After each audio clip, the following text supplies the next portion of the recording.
ඉරානයේ තියෙන අලුත්ම මිසයිලය තමයි කයිබාර් මිසයිලය. මේ මිසයිලය අලුත් තාක්ෂණයෙන් හදපු දෙයක්. ඒ නිසා මුළු ලෝකෙම දැන් මේ මිසයිලය ගැන කතා වෙනවා.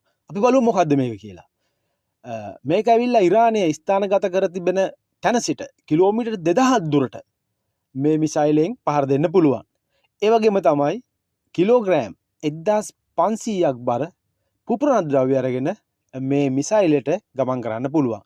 ඉතින් ගොඩක් බයයි කට්ටිය මේ මිසයිලයට. ඒ වගේම තමයි IRGC සංවිධානය විසින් මේ වෙන විට ඊශ්‍රායලයට ඇමරිකාවට අනුතුරු අඟවලා තියෙනවා මේ මිසයිලය පිළිබඳව. ඉතින් අපිට කියන්න තියෙන්නේ මේ මිසයිලය තමයි මේගොල්ලොන්ගේ දැනට වැඩ දියුණු කරලා තියෙන ඉතා බලවත්ම මිසයිලය. මැද පෙරදිග ගැටුම් භයානක අධිරක තියෙන්නේ. ඉතින් මේ මොහොතේ ඉරානය මේ වගේ අති භයානක ආයුධ අති භයානක මිසයිල පාවිච්චි කිරීමට බොහෝම ඉඩකඩ තියෙන ප්‍රමාණය වැඩි බව තමයි පෙනී යන්නේ.